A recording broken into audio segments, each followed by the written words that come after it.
अपनी दिव्य आंख से, क्या नाक से, जो यहाँ कहने में नहीं आ सकता, यहाँ नहीं कहा जा सकता। क्यों? उसकी यहाँ कोई चीज तो है नहीं। जो सुना है वो देखा, और क्या क्या देखा वो बताया। बोलो। कई जो कौतुक देखा जाई, सो स्वामी सब वाक्य सुनाई। कहते जो जो कौतुक देखा स्वामी वो मैं आपको सब सुना रहा हूँ। बोलो। तावा लोक अलोक समाना, ताका कहिए कौन विना। अब पूछ रही है कि वहां देखता हूँ लोक के अंदर लोक, लोक के अंदर लोक, लोक के अंदर लोक समाये हुए, उसको देख रहा हूँ, तो स्वामी ये क्या है? वो पूछती है क्या लोक के अंदर लोक, और तरह तरह के लोग, और भिन्न भिन्न रचना के लोग, ये सब मैं वहां जा करके देख रही हूँ। अब वो देख रही है और पूछ रही है, इसलिए तो वो गई थी अर्ज पेश करने के लिए कि हमारी अर्ज को सुन लीजिए कि आपने क्या कृपा हमारे ऊपर की, दया क्या की। उसको सुना रही है अपने अभ्यास को, जो वो देख रही है, और उसका समाधान कर रही कि ये चीज़ है, ये चीज़ है, ये लोग है, ये लोग है, वो सब सुन रहे। बोलो। ताके परे अदर रस देखा, नहीं ता लोक अलोक। अब वो कहती है करिया कि मैंने उसके परे जा करके देखा कि अधर लोक है, जो सबका आधार है, और वहां कोई लोक नहीं है। अधर है सबका आधार, वहां देखा उसका लोक का नाम ही नहीं, और वो आधार है सबका, वो लोक देखा, वो देश देखा, अधर रस, और उसका रस भी लिया। वो क्या है तो सब सुन रहे, सब बीच में और कुछ भी वर्णन किया है तो वो सब ध्यान से सुन रहे उसकी बात को। अब सुनाते अर्धरात से सुनाते सुनाते सुनाते सुनाते 10 बज गया, दिन चढ़ आया। इतनी देर तक तो गाथा लिखी नहीं जा सकती, वो तो इशारे में तो बता रही, यानी उनसे तो पूरा कहा, लेकिन वो लिख रहे हो इशारे में, यानी वो तो दो ही बात कह देते तो काम पूरा हो जाता। जो जो जिन जिन लोगों में देखा वो सब करिया बता रही, तो उसके लिए तो समय लगा, उसको समय लगा बताने में आधी रात से, और दिन को 10 बज जाए और इतने दिन, और वो उठे बैठे नहीं, बराबर बताती रही, सब सुनाती रही, और सुन लिया तो बहुत खुश और बहुत प्रसन्न हुए कि ये पार हो गई, निकल गई पार। बीच में जो बयान किया उसी से पता चल गया कि यहाँ पहुँची है, यहाँ पहुँची है, यहाँ पहुँची, और ये यहाँ पहुँची, इसका दर्शन इस लोक में गई, इस लोक में गई, इसमें गई, यहाँ ये मिले, यहाँ ये मिले।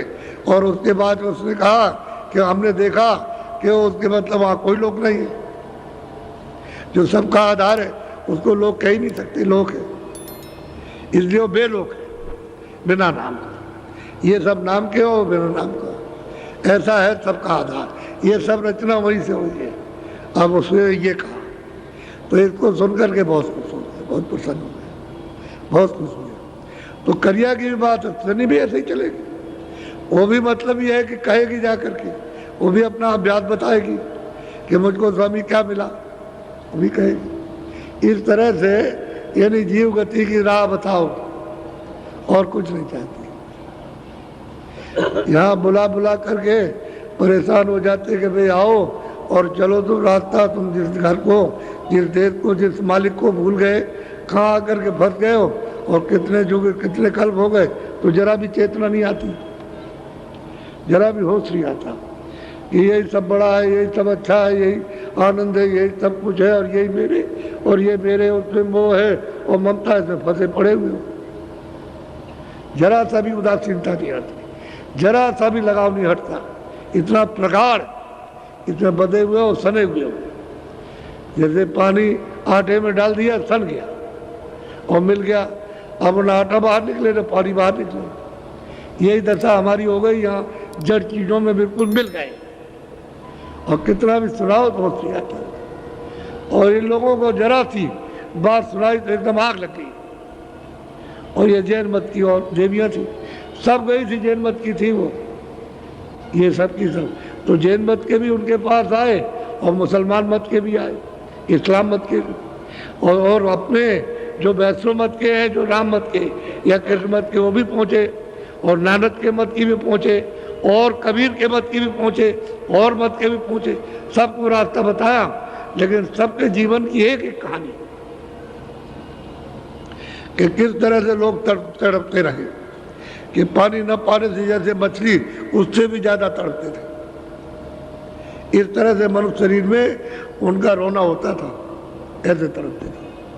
तो ऐसे लोगों को तो मालिक मिलेगा ही, ऐसा ही कोई मिलता है जो इस तरह के तैयार हो जाते हैं, जल्दी पा जाते हैं। उनको तो उनके जीवन ही में मिल जाना, उनके सामने ही, और मिलने के बाद में 50 बरस रहेंगे आप, ये भी नहीं 1-2 बरस रहे, 50 साल को स्वामी जी महाराज रहे इन कितनों को पहुंचा करके। और ये काम चुप थोड़ी बैठे रहे कि वो चुप रहे होंगे, उन्होंने तो काम किया जीवों के साथ। और दुनिया कुछ नहीं समझ पाती है, रामायण में लिखा कुछ है, कहते कुछ है, बयान कुछ करते हैं, उन्होंने कुछ कहा, उसका एक भी चीज रामायण की नहीं समझ पाते, एक श्लोक, एक कड़ी, एक चौपाई भी नहीं समझ पाते, और अर्थ का अनर्थ होता रहता है, इसलिए उससे कुछ नहीं मिला। ऐसे हो तो संतों ने जब उनको नाराज कर दोगे तो ऐसी चीज आपके सामने रख देंगे कि आप सब फंस जाओगे और कुछ नहीं पा सकोगे। तो नाराज करिए, पहले जब लिखा तो उन्होंने घट का भेद और ब्रह्मांडों का भेद और पार ब्रह्मांड का और सच्चे मालिक का लिखा था, तो उन्होंने समझा रहे सब तो नास्तिक है ये, तो अंदर का भेद तो कोई जानता नहीं था, इसलिए नास्तिक तो उनको कहेंगे। जो नहीं जानता है महात्माओं को नास्तिक, मुसलमान फकीरों को कहेंगे ये मजहब के खिलाफ, ये काफिर। ऐसा ही होता है, हिंदू नास्तिक और मुसलमान काफिर। अब ये लोग पाते हैं और पूरे खुदा को, जो सच्चा शहंशाह है वहाँ सतलोक में उसको पाते हैं, ऐसे हिंदू पाते हैं उसको। दोनों का दर्जा एक ही है, वो कौम अलग है, वो कहते हैं मुसलमान, लेकिन रास्ते में इसमें कोई कौम नहीं, ना मुसलमान के लिए ना हिंदू के लिए। उनके पास कोई जाओ, हिंदू जाओ तो पार करेंगे, हिंदू उनके पास जाए तो पार करेंगे, और ऐसे ही हुआ। उनके यहाँ कौम कौमियत कुछ है ही नहीं, हर जाति के लोग उनके पास गए, और जो ऐसे गए वैसे पक गए। इसी तरह का विलास उससे ज्यादा लोगों ने किया। बोलो, अब इसने साफ कह दिया कि मैंने उस घर को पा लिया जो सबका आधार है, सीधा सीधा कि अदर रस पाया, अदर घर में पहुंचे जो ऊपर में आधार सबका, जो कहते हैं कि हमारा घर वहाँ सबसे परे है और अधर में है, वही जमीन है इन जीवात्माओं की, सबकी जमीन वही है। वो तो चेतन जमीन है, वो तो जड़ तो है नहीं है, जल पानी अग्नि वायु आकाश तो नहीं है, वहाँ तो नूर ही नूर है, प्रकाश ही प्रकाश है, और वहाँ ये सब कुछ नहीं, कोई धंधा नहीं, बस वही और अमृत और शब्द है, बस इसको पियो, आनंद लो। वहाँ तो अब भी खचाखच वैसे ही सागर है वो तो। अब ऐसे जिन्होंने पाया उन्होंने साफ कह दिया कि हमने पाया, ये तो नहीं कहा कि हमने नहीं पाया, उसको बताया। अब गोस्वामी जी कहते हैं मैंने सकरा भी इसको तोड़ लिया, अच्छी तरह समझ लिया, इसको जान लिया, और ये पकी हुई है तो मैंने सकरा भेद, सब गोपनीय भेद उसको दे दिया और उसको चढ़ा दिया। अब वो पहुंच गई तो सैनी भी वही चिल्लाएगी, और वो कालू भी वही वो चिल्लाएगा, क्या नाम, वो भी वही चिल्ला रहा, और कीर्तनी भी वही चिल्ला रही। जब मिल जाएगा तो ऐसे यही होता है। आपसे कहते हैं भाई भजन करो, कह रहे हैं आपसे भाई कुछ कर लो, अपने जीवन में कुछ कर लो, चलो, तो आप बताइए फंसे रहते हैं। नौकरी दे दीजिए, लड़का ठीक कर दीजिए, लड़की ठीक कर दीजिए, ये ठीक कर दीजिए, औरत होकर कहते हैं सगल परिवार और धन और दौलत सब कहते हैं महादुखदाई, और उसको दे दीजिए, इसको दे दीजिए, इसको दे दीजिए, ये दे दीजिए, और ये बीमार हो वो उसके लिए रोते, अपने लिए नहीं रोते। अपना काम कर लो कम से कम, उसके गुजरो तो हो ही रहा, इसमें फंस गया आप। और इनमें धनाढ़ सब है, पंडित जी भी जितने गए सब धनाढ़, सब पैसे वाले, काशी में कोई किसी तरह कमजोर नहीं। और ये तो मतलब दुकानदारी करते थे, बड़े बड़े व्यापारी थे, ये भी खूब धनाढ़, और उस समय सबके घरों में था। ऐसे नहीं कि आपके घर में तलाशी हो जाएगी और मतलब छापा पड़ जाएगा, ऐसे ही चाहे जितना भी रखिए आप, वो घर में रहता था, तो धनाढ़ थे। और वो कहते हैं कुछ नहीं थे, धन दौलत कुछ नहीं है, सब बीमारी है। ये सब कोई संग नहीं जाएगा। ये 4 दिन का सराय है, और ये जहाँ जीवात्मा को सूरत को निकाला तहाँ बस खत्म हो गया। सब खेल पड़ा है, सब कुछ भी है। तो इसलिए किसी में तड़प आती ही नहीं, सब इसी में बंधे पड़े हुए झकड़े हुए एक तरह से। कितना समझाओ तो बाहर से कहे हाँ हाँ हाँ ठीक है, और फिर उसके बाद उसी में डूब जाती है। कोई मिलता नहीं है कोई। अब कोई मिले तो जल्दी काम हो उसका। अब उसको अगर जबरदस्ती करे, जबरदस्ती आपको खींचे, तो मैं कहोगे काल है, तो वहाँ काल का नाम ही हो तो दयाल है। तो वो तो दया करके दयाल देश में ले जाएगा, और काल ने मांग करके ले लिया तो आपको 84 नरकों में ले जाएगा। मनुष्य शरीर भी मिल जाए तब भी बहुत मेहरबानी, लेकिन मनुष्य शरीर भी नहीं मिल रहा, क्योंकि आपने उसके देश का कर्म तो किया नहीं। अच्छा जब कर्म नहीं किया तो मनुष्य शरीर नहीं मिलेगा। अब सब खराब कर रहे हो, सब कर रहे हो खराब, और आपको रोज मालूम है खराब करता हूँ, लेकिन अब बेबस हो, लाचार हो, उसमें फंस गए हो, अब उससे निकल नहीं सकते हो। इसलिए तैयार होना चाहिए कि भाई ये संसार वास्तव में कुछ नहीं, ये धोखा है। और हम देखते हैं जाते हुए इतना ही समझो कि ये जा रहा भाई क्या लेकर जा रहा, और क्या हमको साथ लिए जा रहा, और क्या हम इसके साथ जा रहे हैं। वो हमारे घर में बहुत प्रेमी था, हम उसको मानते थे, वो हमको मानता, तो क्या कोई धन दौलत लिए जा रहा, खाली चला जा। ये किराए का मकान सराय छोड़ देगा और चला जा रहा, आपको उसका पता भी नहीं। इतना तो जानना चाहिए कहाँ गया, तो खोज करते कोई जानता होगा ये कहाँ चला गया, तो कोई मिल जाएगा तो बताएगा कि पहले तुम अपने आप को सोच तुम कौन हो। जब अपने आप को जब मालूम हो जाएगा कि मैं कौन हूँ, तो उसको भी जान लोगे वो कहाँ गया। तो देखो स्त्री किस तरह से उनके पास पहुंची और कैसे रोई चिल्लाई, और किस तरह से उन्होंने परीक्षा लेकर के और उनमें आग लगा दी, तो वो भी रोने लगी और रो भी पाए, उनको भी मिल गया। ऐसे ही वसीले से वो महापुरुष वसीले से मिल जाते हैं, जरिए से मिलते हैं। कोई ना कोई जरिया बन जाएगा, मिल जाएगा, या सामने मिल जाएंगे आकर के। कभी कभी तो सामने मिल जाते हैं, तो आप उनकी परख जरा भी खोज नहीं करते, इच्छा ही नहीं उठाते कि कोई मिले ऐसा बताने वाला। अब बताया जा रहा रोज तो बहुत अच्छा। तो मैंने सिर्फ इनका छोटा सा दृष्टांत सुनाया, और इनके साथ तो बहुत कुछ हुआ था, उसको तो कहने की जरूरत नहीं है, क्योंकि वो सब हो करके सब आ रहे हैं, तभी इस घाट पर आ जाएंगे। जब सब तरह की तकलीफें मिली, बदनामी सब तरह की मिली, तब धीरे धीरे निकल के इस घाट को तिलांजलि और अरुचि की और मतलब घृणा हो गई, तब निकल के आ गए। आपकी तो कोई घृणा ही नहीं, उसी पते पड़े हुए, बड़ा मुश्किल होगा।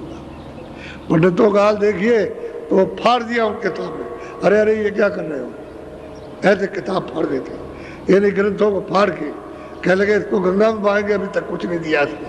अरे इसको क्यों फाड़ते हो, इसको लिखा रहने दो, जो उसमें लिखा है उसी को जो कोई पाएगा तो थोड़ा बहुत तो समझ में आएगा, तो कुछ नहीं है। मतलब जब ज्ञान होगा, जब बोध होगा, तो ऐसे फाड़ देंगे कि झूठे धंधे में फंसे रहे, झूठी क्रिया में। सच्ची बात है, जो जनेऊ को तोड़ के फेंका, कपड़े उतार के अच्छे अच्छे रेशम के पैरे से फाड़ डाले उनके सामने, वो खड़े होकर चिल्ला रहे, और माला कंठी जो कर जाए उसको फेंक दिया, ऐसे तोड़ के फेंकते हैं। ये दशा जब बोध होता है तो इसी तरह से फेंका जाता है। अभी तो हम जिसमें मोह ममता में, आसक्ति में, काम में, क्रोध में, सब में, इस बीमारियों में, ऐसे प्रगाढ़ समुद्र में, अथाह अज्ञान के सागर में डूबे हुए, तो कभी निकलेगी तो कभी सोचते नहीं कि चलो भाई वहाँ चलेगी। तो अभी पहले संदेशा दिया था जिले में कोई खास गांव, उसमें तो पहला कार्यक्रम तो पहले हुआ था, अब की कार्यक्रम 7 दिन का रखा था। पहले तो मतलब एक गाड़ी थी, तो एक गाड़ी पे उनसे कहा कि तुम चले जाना और तुम जगह जितना समय तुमको मिल जाए इतना के आना। तो बेचारे गए, अपना ये गाड़ी से कितना घूमेंगे। अब किसी जिले में 20, किसी में 25, और कारें अलग और मोटरसाइकिलें अलग और साइकिलें अलग, ये सब जिले के गांव में। और आपने देखा होगा, और 10% लोगों को सुनाया जो सो रहे थे, 10%। और बाकी सब खेती में, काम में, इसमें सब लगे थे। उनको बेचारों को मौका नहीं मिला। जब वो आए तो उन्होंने सुनाया कि ये बातें बाबा जी का संदेश हमारे लिए जो हमारा था उसको लेकर के आए, सुना के चले गए। तुमने हमको क्यों नहीं बताया, हमको क्यों नहीं बताया, कहाँ है बाबा जी आए थे? तो बाबा जी तो नहीं, तो किसी ने कहा कि हमने बाबा जी को देखा था, उस गाड़ी में बैठ के जा रहे थे, ऐसी गाड़ी थी। कितने लोगों ने कहा, कई जगह से मेरे पास सूचना आई कि भाई आप बाबा जी वहाँ गए थे? हमने भाई हम तो गए थे, हम तो यही थे, हम तो वहाँ नहीं गए। हमने तो 4-5 साल से यहाँ छोड़ा ही नहीं, यही रहते हैं इसी जगह पर। तो ये लोग कहने लगे नहीं उस गाड़ी से गए, हमने वहाँ देखा था, हमने रात को आया था कि वहाँ आए हैं और बाबा जी ने जगा करके तुम चलो वहाँ जो कहे उसको सुन लो, ऐसा लोगों ने कहा। तो ये 10 तो हमने इनसे कहा था ये पहला कार्यक्रम, फिर दूसरा होगा और तीसरा एक कार्यक्रम और करेंगे, लेकिन उसके लिए बताया नहीं कब करेंगे। बताएंगे आप, समय पूरा मिल जाएगा और उस समय पर यह संदेशा जन जन मानव आत्माओं के लिए, यानी 30%, 25 से 30 तक होगा। तो आप देखिएगा कि उसका क्या असर होता है, वो देखने की बात है। अगर मेरा शरीर गुरु महाराज की कृपा से कुछ दिन रह गया, वैसे तो मैं पसंद नहीं करता, अभी ले जाए इसी वक्त ले जाए, हम तैयार बैठे हुए उसके लिए। कोई अगर कुछ रह गया तो आप देख लीजिएगा। वैसे तो ये शरीर पुराना हो गया, अब इस योग लायक नहीं है कि बहुत ज़्यादा मेहनत करे, बहुत मेहनत की अब ये, लेकिन जितना भी हो जाए उतना करेंगे। अगर आप हमको तंग ना करते तो मैं बराबर काम करता अच्छी तरह से। आपने बहुत तंग किया, बेहद तंग किया, ऐसा मतलब है कोई कुछ नहीं, यानी पत्थर को भी नहीं समझा, इस तरह से आपने नोचा है, इस तरह से। तो अब क्या करें, वो जहर फैल गया तो मैं तो परेशान हो गया। अब धीरे धीरे जब निकला है यह, तो बोर्ड पर लगा हुआ देख लीजिए आप, कितना काला काला, मेरा शरीर ही काला हो गया था। तो अब कुछ थोड़ा बहुत ठीक हुआ, ठीक हो गया तो ठीक। तो उनकी क्या, हमको बचाए रहिए आप थोड़े दिन, हाथ जोड़िए, गाड़ी वाड़ी पर मत मारिए, इसमें फायदा आपको नहीं होगा। हाथ जोड़िए और दर्शन दीजिए, ऐसे खड़े रहिए, हम भी हाथ जोड़ेंगे, आप भी जोड़िए और सामने हमको दर्शन दीजिए। आपकी शकल यानी वो देखनी चाहिए खुल करके, आँख मुझे खुल करके देखने दीजिए, तो आपको फायदा होगा। और जो आपने इस तरह से मारा और मुँह नीचे किया और हाथ पट के गाड़ी पर, तो कुछ फायदा नहीं होगा आपको। ऐसे काम नहीं, काम करो तो बिल्कुल ठीक करो, उससे लाभ ये हो जाएगा कि तुम ऐसे मारोगे और नीचे करोगे तब तक कोई हाथ मार देगा, जेब में तुम्हारी जेब काट लेगा, सारा तुम्हारा ये मारना मुरना खत्म, हमारा पैसा चला गया, हमारा सामान चला गया। हो सकते हो सामने, हमको देखने दो, हम आपको देखेंगे और जितनी चीज होगी वो आपको मिलेगी। तो वो तो आप, हम कितना समझाते हैं और कितना बताते, एक बात नहीं मानते तो फिर कैसे पाओगे? अब जब कोई बात नहीं मानोगे तो मानना तो चाहिए। अब कहते सीधे खड़े रहो, हमको दर्शन करने दो, समझ गए? और आप सामने देखो, आप दर्शन करो लेकिन सीधे खड़े हो, तो सीधे खड़े हो, हम हाथ जोड़ते हैं, आप भी जोड़ लो, समझ गए? इस तरह से हाथ जोड़ो। तो उसमें आप नहीं जानते दृष्टि में क्या है, आपको मालूम, तुम दृष्टि अपनी खोलो और हमको अपनी दृष्टि को देखने दो, तब तो मतलब सीधा फायदा हो। तो वैसे कर लेते हैं, ऐसे करके क्या करोगे आप? तो वहाँ तक तुम अपने उस असर को नहीं जाने देते हो जो तुम्हारा है, उसको तो होने दो, कम से कम पहुँचने दो। तो बस ऐसे हो जाते हो। और फिर वो भेड़िया दसान, एक टूटा तो दूसरे टूटे और सब टूट पड़े। अरे उसको मतलब ऐसे खड़े रहो, तब कहता हूँ, और फिर उसको दर्शन करने लीजिए, चाहे लेन में खड़े हो जाते वैसे खड़े हो जाओ। तो आप ये बात समझते रहे, बहुत समझाया जाता है। तो अब की बार 25 से 30% जागरण होगा और उसी में सबका जागरण हो जाएगा, चाहे कोई वहाँ होगा उसका जागरण या होगा उसका जागरण, घर रहेगा उसका, कहीं बीच में रहेगा, खेतों में रहेगा, वहाँ भी हो जाएगा, और मतलब प्रदेश में गया होगा वहाँ भी जागरण हो जाएगा, क्योंकि सब जगह जागरण होगा ऐसा। और इसमें कोई किसी की बुराई नहीं होगी। अभी मैं खुल्ला कहता हूँ किसी धर्म की बुराई नहीं, किसी आदमी की बुराई नहीं, किसी कर्मचारी अधिकारी की बुराई नहीं, किसी उसकी बुराई, किसी साधु की बुराई नहीं, किसी मौलवी की बुराई नहीं, किसी पंडित की बुराई नहीं, किसी तीर्थ की बुराई नहीं, किसी देवता की बुराई नहीं, न राम की बुराई न कृष्ण की बुराई, किसी की बुराई आपको सुनने को नहीं मिलेगी। ऐसा संदेश होगा मानव जाति का, इंसानों की वो संदेश होगा। और ये बताएंगे भाई बाबा जी ने हमको ये संदेश दे करके भेजा है कि ये संदेश उनका है, उनको पहुंचा दो। तो ये आपका संदेश रहेगा, आपको पहुंचा दो। अब उसके लिए मानना न मानना वो तो आपकी बात है, उनका वो पहुंचा देंगे। फिर आप देखो यहाँ पर क्या होगा। अभी आप देख रहे हो, यानी मतलब ये है कि 10 तारीख से, तो 10 तारीख से तो आधे से ज़्यादा तो जब ही भर गया था, वो तो 10 तारीख लगी तभी भर गया था। और अब देख लीजिए अब क्या हाल है। अब तो 10 से 18 तक था, तो आज देखिए अब, आज मतलब ये आज 7 तारीख है, 8 कल और परसों 2 दिन का और है, इसलिए 9 दिन का कार्यक्रम था। और सब लोगों ने कहा कि इतनी व्यवस्था नहीं हो सकती है, मतलब अब ये तो जो आपने जल्दी नहीं किया। हमने 25 तारीख को बुलाया था कि आप लोग 25 तारीख को अपने ज़िले से 20-20, 25-25 प्रेमियों को भेज दीजिए, तो यह व्यवस्था ठीक से हो जाए। अब यहाँ आदमी नहीं, तो मंदिर का कुछ सेवा काम हो तो चला, उसमें कमी हो गई, समझ गए। तो बाकी है जो इंतजाम होगा उसमें थोड़ा प्रेमी चाहिए। तो आपने 5 को, कोई 6 को आ रहे हैं, अब बताइए कोई 5 को, तो 2, 3, 4 कोई आए तो मतलब इस जिले से 5 को, और फिर उसके बाद 6 को। अब क्या करेंगे आप? तो ये जो इतने आए तो क्या हम झूठ बोलते थे? अब आप चिल्ला रहे हो कि हाथ फैला करके कि हमको 100 सामान दे दीजिए, तो कहाँ से आएगा 100 सामान? अब आप अपने डेरे से निकलो, इनको रखो। जो तुमने आकर के आसन जमा लिया पुरानों ने, वो निकल के बाहर हो जाइए और इनको होने दीजिए। इनको रखना चाहिए। आप नहीं कहेंगे तुमने हमारे यहाँ संदेशा दिया है, तो ये कुछ नहीं दिया। इसलिए तुमको ये बात सोचनी है, आगे विचार कीजिए कि जब बाबा जी कहे कि यहाँ इतनी भीड़ होगी, तुम लोग उसको समझ लो कि वो बिल्कुल अपनी जगह पर ठीक कह रहे हैं। और तुमने समझा नहीं, ऐसे करने लगे, ऐसे तुमको खुद अपना विश्वास नहीं, तो दूसरे का क्या होगा? इसलिए सोचो अच्छी तरह से। ये देखो क्या है,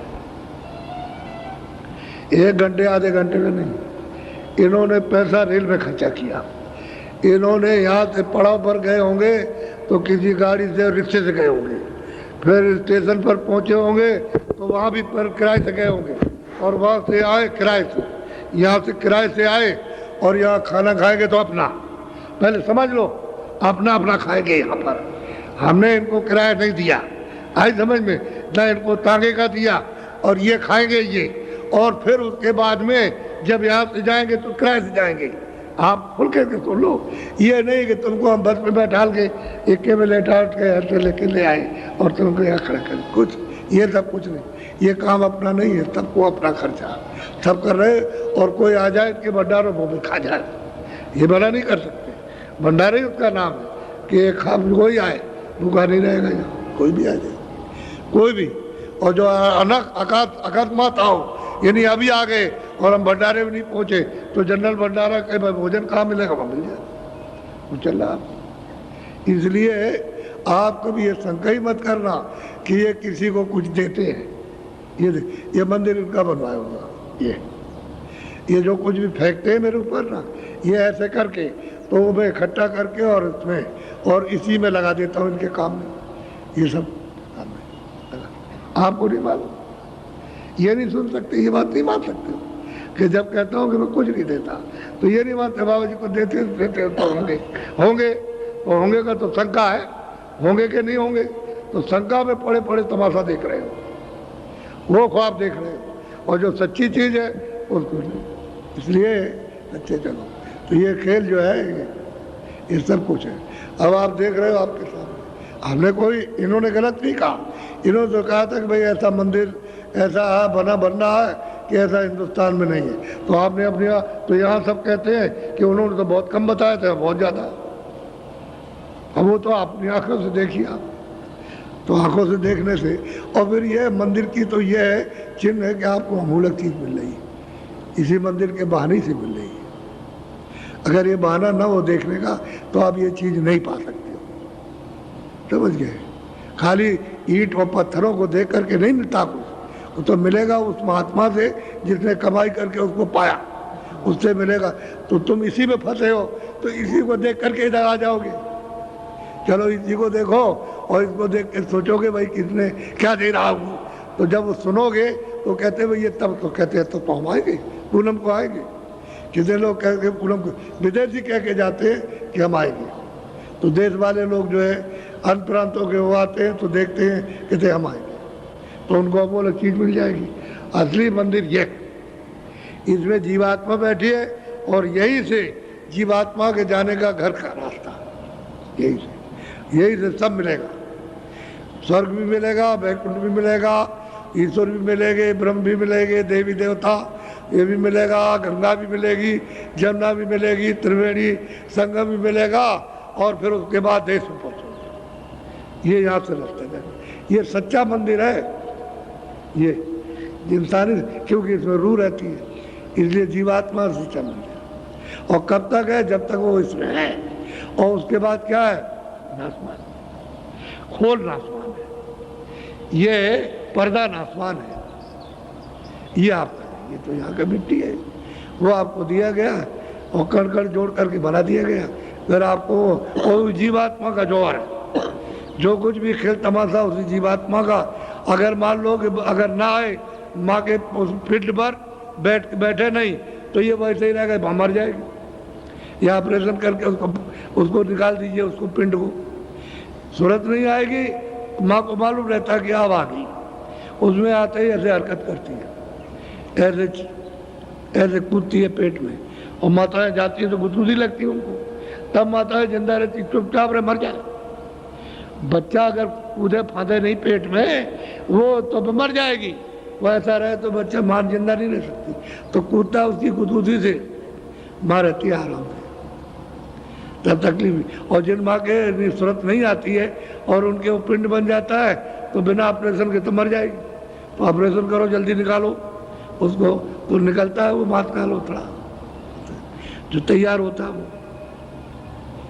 ऐसा होता है। तो मंदिर है, जब तक ये रौनक है तब तक उसी सूरत की है, और सूरत निकाल के अलग खोल है, मतलब खत्म हो गया। असली मंदिर ये है, असली मस्जिद ये है जिसमें 24 घंटे वो बांग देता है, वो आवाज़ देता है, वहाँ उसका कीर्तन हो रहा, अखंड कीर्तन हो रहा, बोल रहा, तुमको बुला रहा, लेकिन तुम इस मंदिर में उसका कोई मतलब ये है कीर्तन नहीं करते हो। जब अखंड कीर्तन हो रहा है तो उसके मंदिर में पहुंचो, हर वक्त कीर्तन करो खूब अच्छी तरह से। और सन्मुख आरती, यानी उसमें तो कोई दिया है नहीं, तो ऐसा दीपक पकड़ो जिसमें तेल बत्ती न डालना पड़े, और तुम उसकी आरती करो। सूरज से आरती होती है, आँख ऐसी आरती, आँख देखती है उससे आरती करती है, वो दिया या नहीं रहता वो, क्योंकि सूरज में तो प्रकाश है।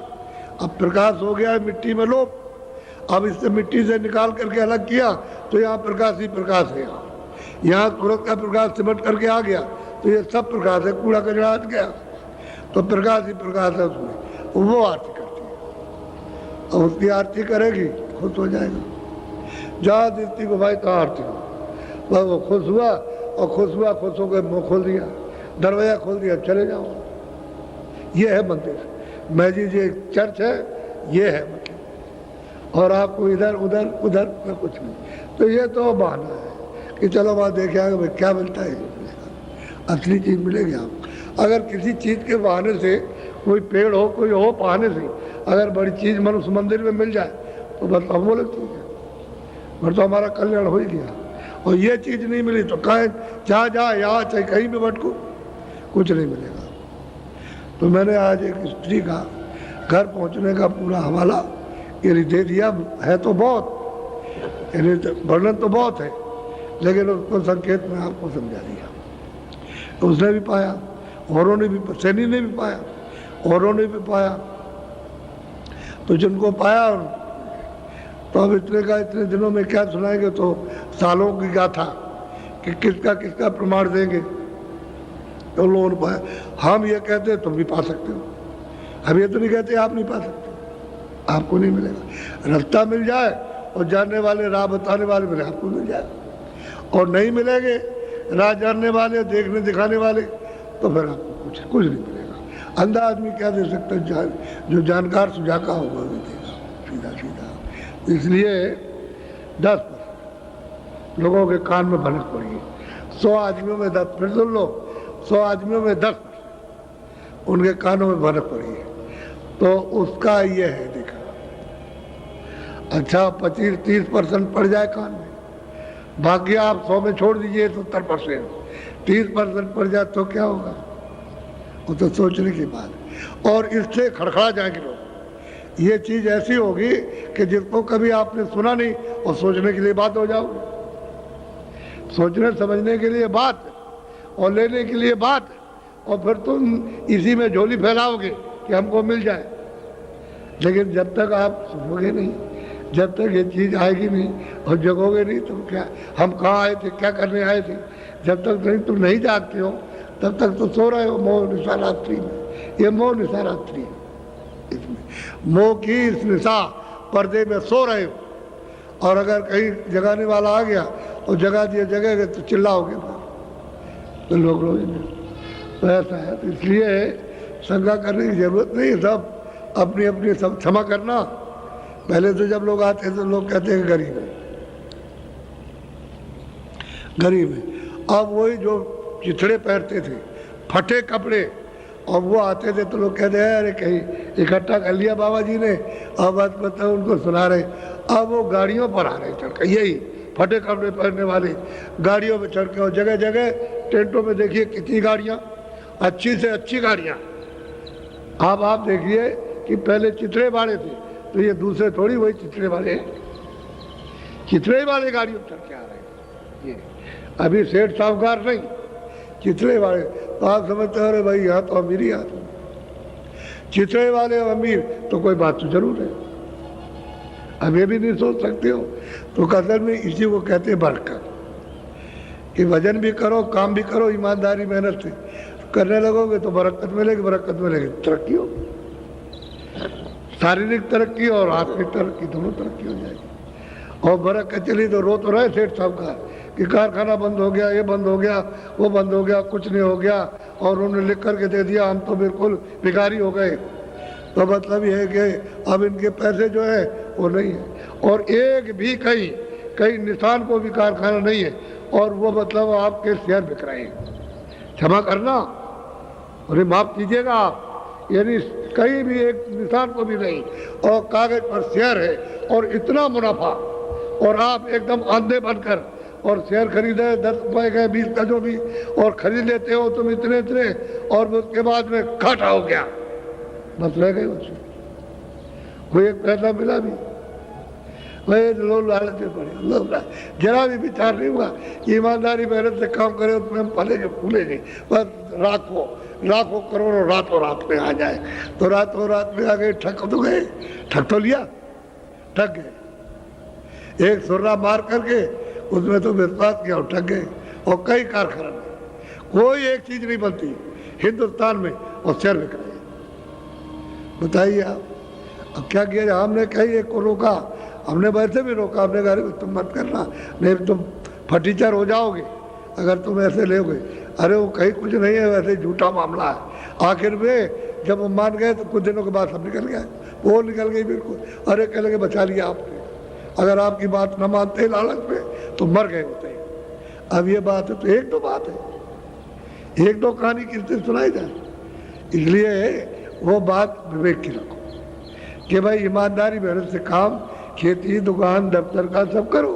कोई मना करता है, सब ईमानदारी तो फलोगे फूलोगे, फिर इसमें बढ़ती होगी। और नहीं तो जितना ही बेईमानी हो, जितना ही अधर्म, उतना ही खिसकता चला जाएगा। और फिर मतलब विदेश के देखते नहीं कितने लोग सब घाटे में, विदेशी कंपनियां तो बताइए शेयर नीचे चला गया, वहाँ सब घाटे में। तो बताओ क्या बचा, तो विदेश भी घाटे में, देश भी घाटे में, जनता भी घाटे में। जब हम चिल्लाते थे कि भाई तुम्हारे पास नहीं रहेगा, चंडी अपना काम कर रही है, तब तुम बाबा जी की बात को नहीं, हम नहीं मानेंगे, हम नहीं जानते।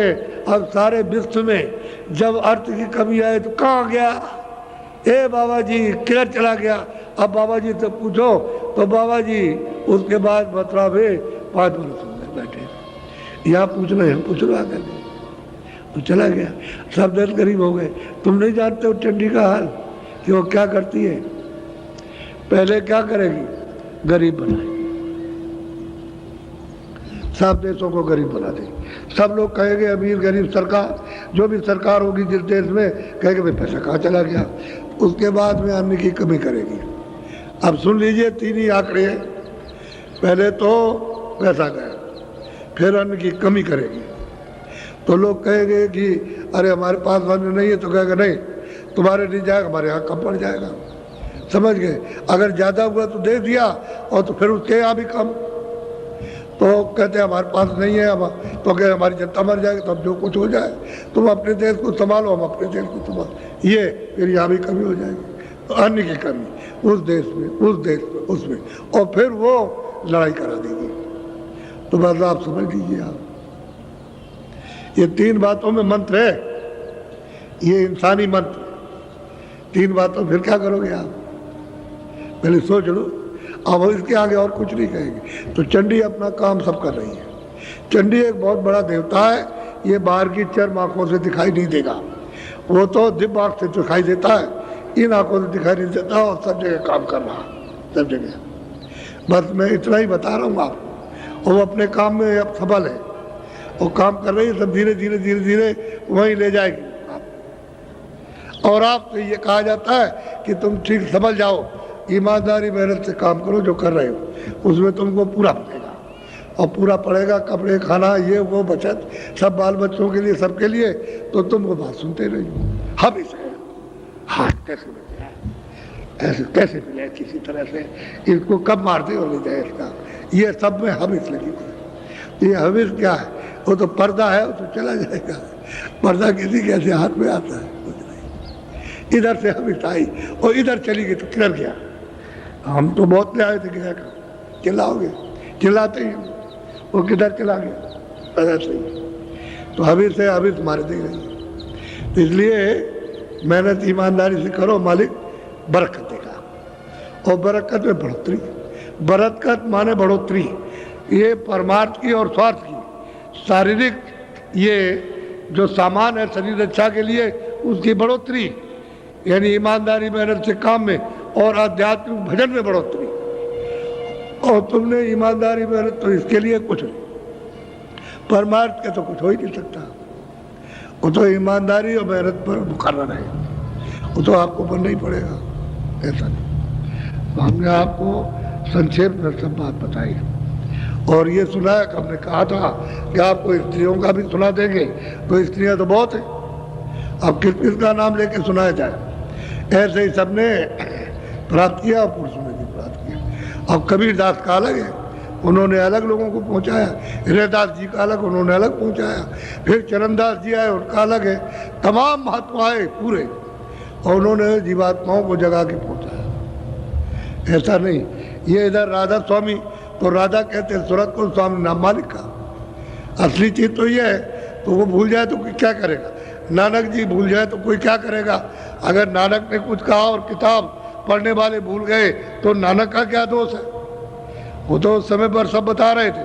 तो राधा कहते हैं सूरत को, और सीता कहते हैं सूरत को, और जीवात्मा को कहते हैं, रूह को, सोल को कहते हैं। और आप कुछ का कुछ समझाओ तो कोई क्या करेगा, अरे राधा सूरत, उस मालिक को उसने प्राप्त किया तो राधा के स्वामी, राधा स्वामी यही है। सीता के स्वामी तो मतलब है कि सीताराम असली चीज ये, उसको राम भी वर्णन किया, उसको अनाम भी वर्णन किया, उसको स्वामी भी वर्णन कर दिया। अब आप उसको न समझो, उल्टा अर्थ की इधर स्त्री होगी तो ये पुरुष नहीं है, सूरत स्त्री है और वो पुरुष है। ये जाके उससे मिली तो कहते मैं अपने स्वामी से मिल गई, वही रूप हो गई। ये जो पर्दा है, पर्दा है, ये वहाँ नहीं पर्दा। तो कोई आदमी जानते नहीं किसी मत को, अब सब लोग भूल जाए तो क्या पता चलेगा, नई जनरेशन आएगी जब कोई नहीं रहेगा सब भूल जाएंगे, ऐसे ही हो गया सब। इसलिए आप जो उन्होंने बताया तो ठीक था, अपने अपने वक्तों में बहुत पहुंचाया, बहुत जीवों का उद्धार किया जगा करके। अब जब आप इस रास्ते में चलोगे तब पता चलेगा कि बहुत जीव पहुंच गए, वहाँ बहुत पहुंचे हैं। संतों ने बड़ी कृपा की, बड़ी दया की कि ऐसे जीवों को जो कुछ नहीं, अपाहिज थे, जो कभी जा नहीं सकते थे और दुर्बल थे, कभी उठ नहीं सकते थे, उनमें दया कर दी, उनको पहुंचा दिया। तो वो तो सामर्थ्यवान है सब प्रकार से, हर तरह। बोलो जय गुरुदेव। पूरा मैदान भरा है और मैदान के बाहर पूरे टेंटों में। मैं अब नामदान दूंगा, कल कहा था कि नामदान देंगे तो अब दिए देता हूं। अब इतना आप करना कि शाकाहारी रहना, अशुद्धार मत करना, आदमी को मारो वो मत करना, पशु पंछी मारो वो भी नहीं, जल के जीव कीड़ा मारो वो भी नहीं, अशुद्धार नहीं, न मारो ना करो। अशुद्धार करोगे तो आपका विकृत खून खराब और मन बुद्धि चित्त इंद्रियां सब विकृत खराब हो जाएंगी, अशुद्ध हो जाएंगी। शाकाहारी रहो, अनाज मोटा मई सब्जी, और मतलब ये है कि हरी गली, समझ गए, सब्जी, और मतलब इसके बाद में सूखे गीले फल और घी और दूध, इसको खाइए। और जो कपड़ा बन जाए आपके खेतों में रुई से या और किसी से तो उसको आप अच्छा पहनिए, मोटा पहनिए। और झोपड़ी में ईंट पत्थरों की या फूस की बने तो उसमें आप आराम से रहिए। तो आपको तो कुछ मना नहीं किया, समझ गए। और रास्ता मिले भजन कर लो, जब रास्ता मिले तो भजन करो, असली काम तो ये है। तो शाकाहारी रहो, ऐसा कोई नशा मत करो कि बुद्धि आपकी पागल हो गई तो आप अपनी बच्ची को, अपने घरवाली माँ को और घरवाली देवी को और अड़ोसी पड़ोसों को सबको गाली देते हो नशे में। ऐसा नशा वर्जित है। बीड़ी और हुक्का ये पियो, और कोई नशा नहीं, क्योंकि सिगरेट में उसमें कुछ रख दिया और पिया तो तुमको नशा चढ़ जाएगा, वही नशा तुम्हारे लिए हानिकारक है। तो हानिकारक और शरीर को गला दे और मतलब इंद्रियों को, मन बुद्धि को भ्रष्ट कर दे, खान पान बिगाड़ दे, तो ऐसे नशे का क्या लाभ मिलेगा, कोई फायदा नहीं होगा। तो शाकाहारी रहो और बीड़ी तंबाकू पियो और उसके बाद में कोई नशा नहीं, बाकी कोई चीज़ तो मना की नहीं। घर गृहस्थी में रहो और अपने जो काम करते हो, खेती दुकान दफ्तर का, अपना करो, वो तो ईमानदारी मेहनत के करो, तभी तुम्हारा वो जो पैसा मिलेगा फलेगा, उसी में जुड़ जाएगी मालिक की दया बरकत। काल भगवान की दी हुई बरकत मिलेगी, दयाल की तो बरकत आत्माओं को मिलेगी और ये काल की मिलेगी। तो उसने भी अपनी बरकत रखी है कि जो मेरे नियम का उल्लंघन नहीं करता उसको मैं ये ईमानदारी मेहनत के साथ तो मैं उसको बरकत ये देता हूँ। तो आपका धन भी बढ़ जाएगा, ये भी बढ़ जाएगा, वो भी बढ़ जाएगा, वो भी बढ़ जाएगा, शरीर भी ठीक रहेगा, सीधा सीधा। और ईमानदारी मेहनत से और मोहम्मदता हटाओगे तो महापुरुष फिर आत्मिक बरकत देंगे, तो उसे रोज बढ़ते चलोगे, अंदर की आँख खोलेगी, बढ़ते जाओगे, चलते जाओगे, देखते जाओगे और धीरे धीरे सब देख करके अपने घर पहुँचोगे, उसमें भी बरकत मिलेगी। ये बात है। तो आप दो चीज़ों का ध्यान रखना, आज से नामदान जो लेगा वो ये दो चीज़ें नहीं करेगा, अशुद्ध आहार नहीं करेगा, शुद्ध करो और नशा नहीं, बाकी तो मैंने कुछ नहीं कहा। साधु तो मैं बनाता नहीं, मेरे यहाँ कोई साधु नहीं है, बना बनाया आया उससे कहता हूँ घर बात छोड़ आए तो मैं भजन कर लूँ अगर, और लेकिन यहाँ नहीं, वहाँ दूसरी जगह पर कहीं भजन करो और बिच्छा ले आना, झोली ले लेना, एक एक रोटी मांग लेना, और रोटी एक खाओगे दिन में, जब भूख नहीं लगेगी एक खाओगे तो बहुत है, 7 दिन में 7 रोटी, एक ले आओ, एक दिन में 7 दिन कहीं मत जाओ, रोटी खा लो, अपना भजन करो। अब भजन कर लो। इनको कहता हूँ दफ्तर का काम, खेती का काम, दुकान का काम, शाम को बच्चों की सेवा, और उसके बाद में तुम थोड़ा समय भजन में दो तो उतने में तुम्हारा काम हो जाएगा। अब देख लीजिए, उनका दिन भर भजन और इनका इन कामों के बाद इतना समय, 1 घंटे का 1.5 घंटे का बस, इतने में तुम्हारा काम बनेगा। अब इतनी सुविधा आपके लिए, और उनको दिन भर रगड़ा और भिक्षा करेंगे और नहीं, धोखा नहीं देंगे किसी को। वे रोटी बनाई ले आओ और देख लो कि कब बनाती है, दिन में बनाती है तो एक रोटी मांग ले आओ, शाम को तो दिक्कत होगी, दिन में मिल जाएगी। क्योंकि दिन में आदमी चला जाता, घर में देवियाँ रहती हैं, तो बने बनाई रोटी एक उठा के दे देंगे, आप सुविधा रहेगी। तो मैं कोई उनको ये नहीं कहता हूँ कि तुम घर गृहस्थी में चले जाओ, घर शादी करो, या शादी किए छोड़ आए तो बहुत दिन हो गए तो मत जाओ, भजन करो। लेकिन यहाँ हमें सबने दूसरी जगह बैठ करो, तरीका आपको बताता। अब मैं आपको नामदान देता हूँ, ये दीक्षा है, मंत्र। पहले लोग मंत्र और दीक्षा देते थे, अब ये दीक्षा मंत्र नहीं है, ये नामदान है, आत्म धन का दान।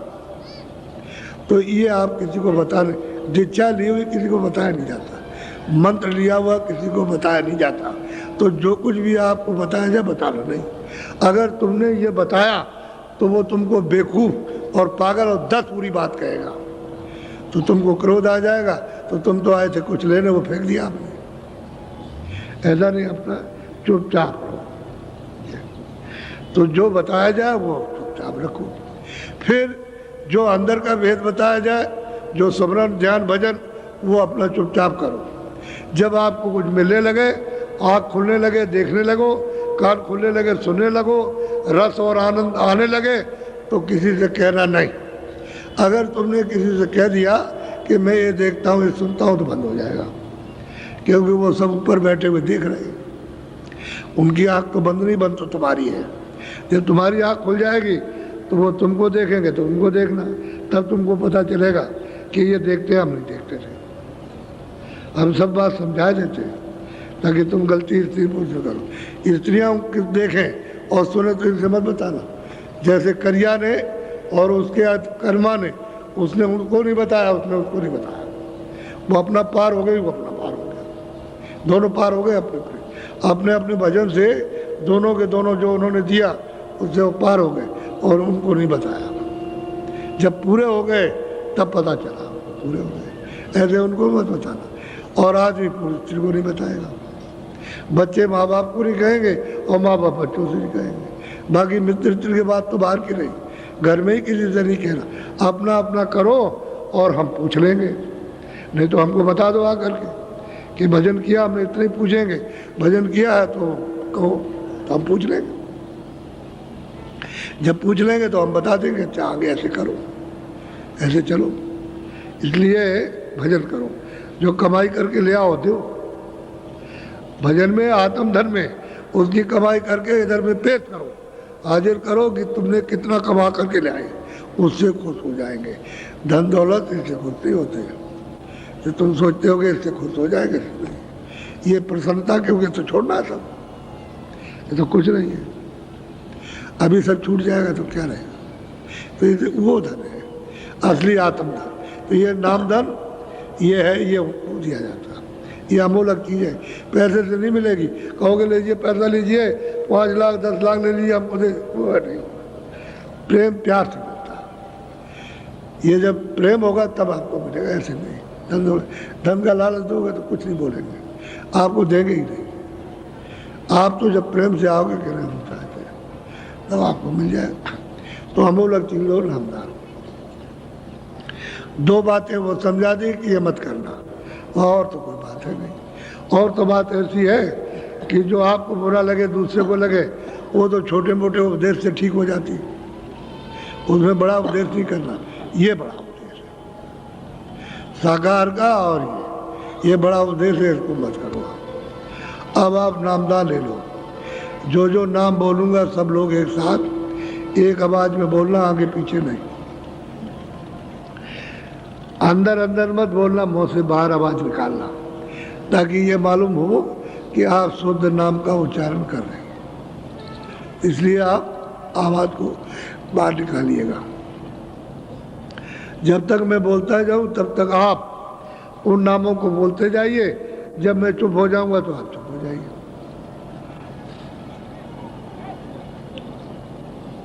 ऐसे बैठ जाओ। बोलो जय गुरुदेव।